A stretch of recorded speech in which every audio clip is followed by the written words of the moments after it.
Hey guys, welcome back सोना reaction. तो guys चलिए आज हम अपना रिएक्शन वीडियो स्टार्ट करते हैं। और आज हम बात करने वाले हैं पोपली के निठल्ले भाई और पोपली जी की बहन यानी कि सलोनी और पोपली की प्यारी सी बेटी आरू के बारे में। तो गाइस सबसे पहले हम बात करेंगे पोपली की बुआ जी की बेटी यानी कि सलोनी के बारे में। गाइस बहुत दिन से वो व्लॉग्स में नहीं दिख रही, लेकिन किसी ने भी कमेंट्स भी नहीं किया कि वो क्यों नहीं दिख रही है। पोपली ने उसको भगा दिया क्या? पोपली ने, जी हाँ, पोपली ने सलोनी को अपने घर से भगा दिया। और आपको पता है उसने क्यों भगाया? और पहले तो वो इतना ज़्यादा सिंपैथी के लिए उसको लखन भैया के पास ले गई। लखन भैया ने भी बोला कि हम इसका अच्छे से डॉक्टर से ट्रीटमेंट करवाएंगे, लेकिन अब क्या हुआ? पोपली ने भगा दिया उसको। अपने पास रखकर उसका ट्रीटमेंट करवाया था क्या? नहीं करवाया, क्योंकि पोपली अपना पैसा ऐसे वेस्ट नहीं करेगी ना ऐसे लोगों पे। उसको पता है क्या चाहिए था? उसको चाहिए था एक नौकर, ताकि पोपली अपनी वीडियो शूट करे अच्छे से, और उसको एक कैमरामैन मिल जाए कि उसका अगर कोई भी नहीं हो तो उसका व्लॉग शूट कर दे, उसके बच्चियों का ध्यान रखे, उनका खाना बनवा दे, उसके घर में थोड़ा बहुत काम करवा दे। पोपली ने सिर्फ और सिर्फ उस लड़की को इस वजह से रखा था, ना ही उसका कोई ट्रीटमेंट करवाया, ना ही कुछ और। लेकिन लोगों ने कुछ भी नहीं बोला कि आप अब इसका ट्रीटमेंट क्यों नहीं करवा रहे हो। वैसे तो उनको सारी चीज़ों में प्रॉब्लम होती है, लेकिन अब इस चीज़ को उन्होंने नहीं बोला कि वो कहाँ गई, क्यों गई। पोपली वैसे तो बताती क्या सलोनी जा रही है ये वो, अब उसको ऐसे धक्के मार के घर से बाहर क्यों कर दिया?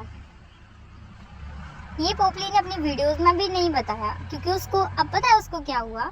उसको भगा दिया क्योंकि उसको अब एक नौकरानी मिल गई। पोपली को एक नौकरानी मिल गई ताकि वो उसके बच्चों का ध्यान रखती है। इस वजह से पोपली उसको भगा दिया, क्योंकि उसको एक नई नौकरानी मिल गई। पहले वो नौकरानी थी, नई नौकरानी मिल गई तो पुरानी नौकरानी को भगा दिया, और ना ही उसका कोई ट्रीटमेंट करवाया, ना ही कुछ और गाइस हम बात करेंगे साथ के साथ पोपली के भाई के बारे में।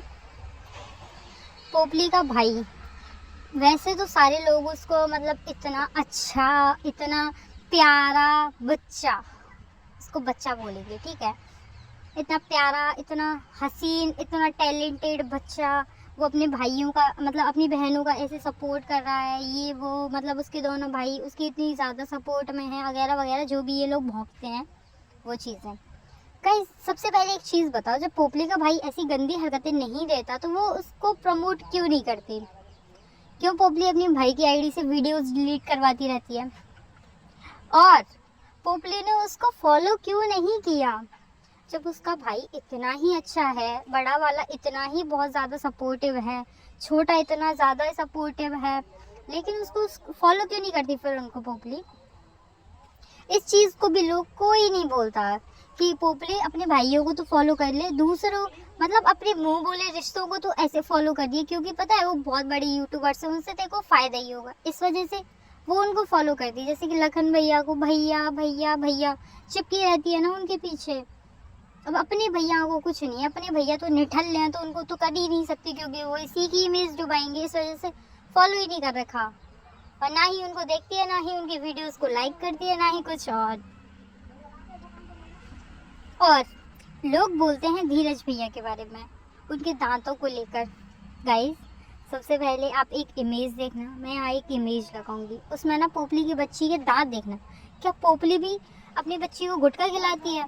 सारे लोग ये बोलते हैं कि धीरज के दांत देखो, उसकी गुटखा खाता है वो, ये वो, ठीक है, देखो उसकी तो शादी हो चुकी है, उसकी बीवी भी है, उसका बच्चा भी है, ठीक है। अगर वो इस एज में खा रहा है तो कोई इसका कोई इश्यू नहीं होता, क्योंकि बहुत सारी लड़के खाते हैं और लड़कियां भी खाती हैं।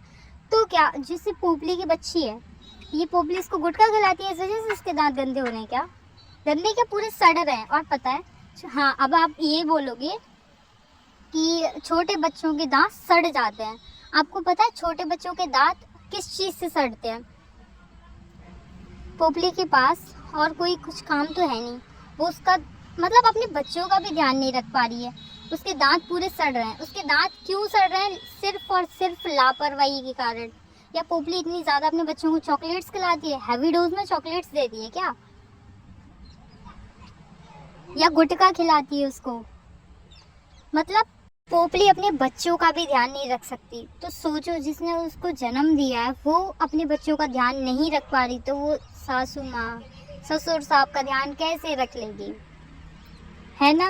वो अपनी बच्चियों का नहीं दे पा रही यार, इतना पैसा कमा के क्या करेगी, तेरे बच्चों के दांत सड़ रहे हैं पूरे। और एक कमेंट करती है कि मतलब ऐसे ही तुम अपनी बहन का साथ देना। हाँ, वो बहन का साथ तो दे रहा है लेकिन बीवी का तो नहीं दे रहा, बीवी का तो साथ दे ही नहीं रहा है, क्योंकि बहन विडो हो गई, उसके बाद वो उसी के साथ रहने लगा, और जो उसकी बीवी है वो विडो जैसी ज़िंदगी बिता रही, क्योंकि वो तो यहाँ पड़ा रहता है, उसकी बीवी पड़ी रहती है गाँव में। उस चीज़ से कुछ भी नहीं है इन लोगों को कि वो वहाँ क्यों रहता है, अपनी बहन के पास क्यों नहीं जाता। अगर तुझे इतना ही ज़्यादा वो तो परमानेंटली अपनी भाभी को अपने पास रख, उसके बच्चों को। हाँ, और ये चीज़ भी कि तू अगर उसके बच्चों में फ़र्क नहीं करती तो उसके बच्चों को भी अपने बच्चों के साथ ही पढ़ाना। वो भी तो भाई तेरे पास पढ़ा ही है ना तेरा भाई, तो उसके बच्चों को भी तू एक अच्छे स्कूल में पढ़ा, गांव में उसको क्यों पटक रखा है तूने।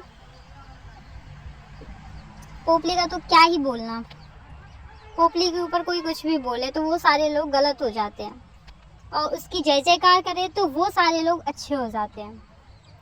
यही चीज़ है पोपली की। और एक और चीज़ मिली है मेरे को, पोपली का 1-2 दिन पहले एक वीडियो आया था जिसमें बेचारी बीमारी का इतना ज़्यादा नाटक कर रही थी, इतना ओवर नाटक। ठीक है, उसके बाद जब पोपली देवी बीमार हुई, उनका कल एक व्लॉग, कल नहीं परसों व्लॉग आया था, और परसों के दिन ही वो, परसों से एक दिन पहले, उस दिन वो मथुरा में बागेश्वर जो भी धीरेन्द्र शास्त्री है ना, वो आए थे, और वहाँ पोपली इतने अच्छे से सज धज के गई थी। उसके भाई ने वीडियो भी डाली थी, और वो वीडियो उसी दिन की थी जिस दिन वो उनसे मिलने जा रही थी।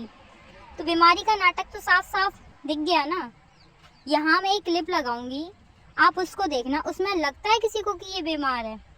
ये ओवर एक्टिंग की दुकान, इसको ये लगता है कि इसको कोई समझ नहीं पाएगा, इसको इतनी अक्ल भी नहीं है। अगर तेरे को इतना ही ज़्यादा हुआ तो अपने भाई से बोलती ना, कुछ टाइम बाद डालता, लेकिन फिर भी पता चल जाती। धीरेन्द्र शास्त्री तो उसी दिन आए थे 16 को मथुरा में। पोपली देवी अपने अन्य भक्तों को पागल बना सकती है, लेकिन टीम अंशु के सपोर्टर्स को नहीं। तो गाइस, आज आपको मेरा आज का रिएक्शन वीडियो कैसा लगा? मिलते हैं नई एक वीडियो के साथ, तब तक के लिए बने रहिए।